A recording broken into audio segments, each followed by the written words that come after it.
اللہ تعالیٰ نے یہ کامل اکمل شریعت، یہ مکمل دین جس میں عبادت بھی ہے، جس میں اخلاق بھی ہیں، جس میں سیرت بھی ہے، جس میں معاشرت بھی ہے، جس میں تجارت بھی ہے، جس میں سیاست بھی ہے، جس میں زراعت بھی ہے، جس میں شادی بھی ہے، جس میں جھگڑا بھی ہے، جھگڑے کا حل بھی ہے، لین دین بھی ہے، زندگی موت بھی ہے، خوشی اور غمی بھی ہے، عروج و زوال بھی ہے، ہر چیز کے راستے، ہر چیز کے طریقے اپنے نبی کے ذریعے سے مکمل کروائے، اور یہ دین مکمل ہوتا ہے، کامل ہوتا ہے، اکمل ہوتا ہے اچھے اخلاق کے ساتھ، اچھے کردار کے ساتھ، اچھے بول کے ساتھ، میٹھے بول کے ساتھ۔ سارا دین دو جملے، حقوق اللہ، حقوق العباد، سارا دین دو جملے، عبادت، اخلاق، سارا دین دو تعبیریں، ایک اللہ سے جڑنا، ایک بندوں سے جڑنا، اللہ سے جڑنا عبادت، بندوں سے جڑنا اخلاق، اللہ سے جڑنا حقوق اللہ، بندوں سے جڑنا حقوق العباد، اللہ کے آگے جھکنا عبادت، بندوں کے آگے جھکنا اخلاق۔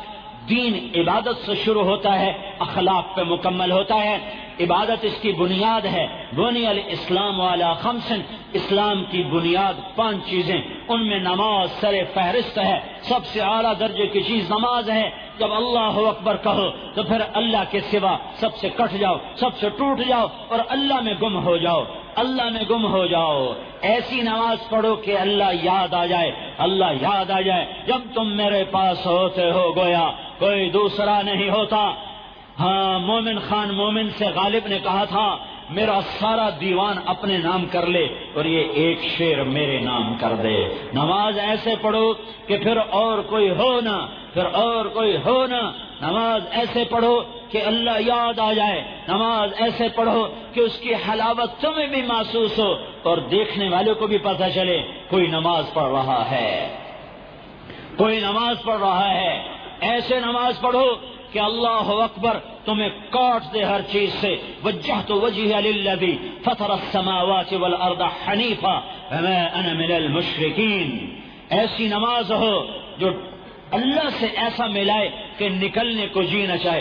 جلدی سے نماز پڑھو بھائی، مشورے میں آ جاؤ، جلدی سے نماز پڑھو بھائی، مشورے میں آ جاؤ۔ خاک مشورہ کرو گے جب تم نے نماز کوئی جلدی سے پڑھا، بھائی سکون سے نماز پڑھو اور مشورے میں آ جاؤ۔ تم نے کیا مشورہ کرنا ہے؟ بیان کون کرے، بانڈے کون مانجے، ہانڈی کون پکاوے، گشت کرن کون جاوے؟ یہ کون سا لمبا چوڑا مشورہ ہے؟ بھائی اطمینان سے نماز پڑھو پھر مشورے میں آؤ۔ مجھے ہمیشہ ان لفظوں سے چڑھ رہی ہے، جلدی سے مشورے میں آ جاؤ۔ بھائی ہم یہاں عبادت کرنے نہیں آئے، ہم یہاں کام کرنے آئے ہیں۔ ایسے بے وقوفی کے جملے بھی ان گناہگار کانوں سے سنے ہوئے ہیں۔ ہم یہاں کام کے لیے آئے ہیں، ہم یہاں نماز کے لیے، عبادت کے لیے نہیں آئے ہیں۔ جب کوئی کام عمومی ہو جاتا ہے تو پھر اس میں ہر قسم کا رطب و یابس چلتا رہتا ہے۔ میرا اللہ تو کہتا ہے فَإِذَا فَرَغْتَ فَانصَبْ وَإِلَىٰ رَبِّكَ فَارْغَب۔ کیا کہہ رہے، کیا کہہ دیا میرا اللہ نے؟ فَإِذَا فَرَغْتَ فَانصَبْ وَإِلَىٰ رَبِّكَ فَارْغَب۔ فرغت اگلا سے خالی فرق ہے۔ فراغ کسے کہتے ہیں؟ جب آپ فارغ ہو جاؤ تو آ جاؤ، جب آپ فارغ ہو جاؤ آ جاؤ۔ فراغ یہ گلاس ہے، اس میں پانی ہے، میں نے اس کو یوں کیا، یہ آخری قطرہ بھی نکل گیا نا، اس کو عربی میں کہتے ہیں فراغ، اس کو عربی میں کہتے ہیں فراغ۔ ربنا افرغ علینا صبرا۔ جب طالوت نے دیکھا نا کہ آگے لاکھوں کا لشکر اور میرے پاس 313، تو کہنے گا یا اللہ تھوڑا بہت صبر آج کام نہیں دے گا، اپنے سارے صبر کا خزانہ ہمارے اوپر ڈال دے، اپنا خزانہ ہمارے اوپر خالی کر دے۔ یہ فراغ ہے۔ دیکھ رہے ہو بھائی، میرا اللہ کہہ رہا ہے میرے نبی میرے پاس آیا کر تو تیرا دل ایسے خالی ہو مخلوق سے، اشغال سے، حتیٰ کہ تبلیغ کا فکر بھی تیرے اندر سے نکل جائے جب تو میرے پاس آئے۔ یہ میں خود نہیں کہہ رہا ہوں، تفسیر میں ہے کہ اللہ کہہ رہا ہے جب میرے پاس آؤ تو دعوت کا فکر لے کر بھی مت آؤ، بس تو اور میں ہوں۔ جب تم میرے پاس ہوتے ہو گویا کوئی دوسرا نہیں ہوتا، بس تو اور میں، اور کوئی نہ ہو، اور کوئی نہ ہو، اور کوئی نہ ہو، صرف تو ہو اور میں ہوں، اور میں ہوں اور تو ہو، اور کوئی نہ ہو۔ یہ ایسے بن کے آؤ تو کیا کرو؟ فن سب، پھر لکڑی کی طرح گڑ جا، لکڑی کی طرح گڑ جا، وَإِلَىٰ رَبِّكَ فَارْغَب، پھر دوڑ اپنے رب کی طرف جیسے بھوکا روٹی کی طرف، پیاسا پانی کی طرف، اور جیسے مسافر گھر کی طرف۔ نماز نماز۔ میں جب گورنمنٹ کالج لاہور پڑھتا تھا تو ایک لڑکا تھا پورے کالج میں جو تبلیغ کا کام کرتا تھا، اس کی بات سمجھ میں نہیں آتی تھی، نہ سمجھنے کا ارادہ نہ سمجھ میں آتی تھی، تو بیچارہ بہت ہی ذلیل ہوتا تھا۔ خود میں نے اسے دھکے دے کے اپنے کمرے سے ایک دفعہ نکالا کہ تو چوتھے دن آ جانا ساڈا بوا بننا سے ٹورو ٹورو کدے جا گیا اللہ دا بندہ نکلے تو۔ ایک دن میں نے اسے نماز پڑھتے دیکھا، اوہو اللہ کی قسم میں نے کسی کو ایسا نماز پڑھتے دیکھا نہیں تھا۔ تو میں کانپ کے میں نے کوئی ایک ہی نماز پڑھی جانا ہے، میں حیران ہو گیا۔ وہ مجھے زبردستی نماز کے لیے لے گئے تھے، گشت میں پکڑا گیا، تو میرے دوست تیار ہو گئے، مجھے یوں دیکھا کہ تو نہیں آنا، میں کہا نہیں تسی جاؤ میں نہیں آؤں گا۔ وہ پیچھے آیا تو میرا ہاتھ پکڑا، میں نے کہا چل برائی میں آگے آگے چلتا ہے، نیکی میں پیچھے ہٹتا ہے، چل۔ تو اس نے مجھے کھینچا، میں کہوں میں نہیں جاؤں، مولوی صاحب نے کل میں کمرے چکڑ رہے ہوں میں دنال کی میں جاؤں۔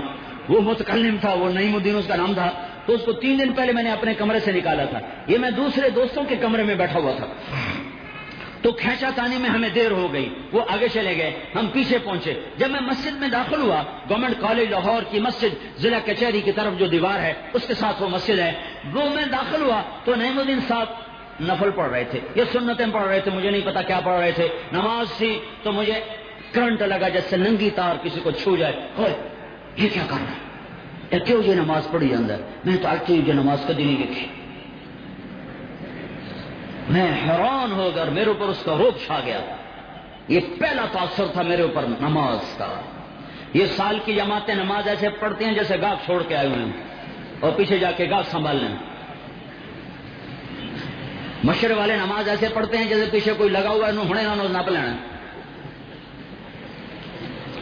جعلت قرۃ عینی فی الصلاۃ، میری آنکھوں کی ٹھنڈک کیا ہے؟ نماز۔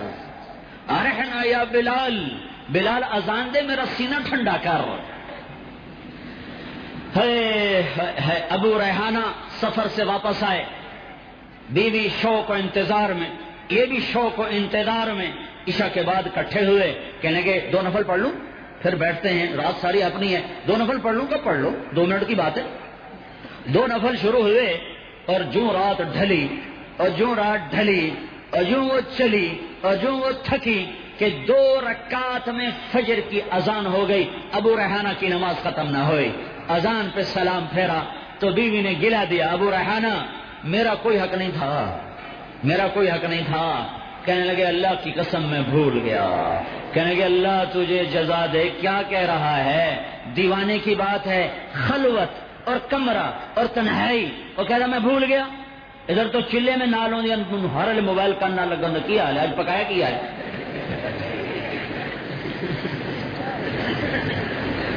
اور ادھر وہ ایک کمرے میں خلوت میں کہہ رہے مجھے یاد نہیں رہا۔ وہ کہنے لگی کیا ہوا، کیسے یاد نہیں رہا؟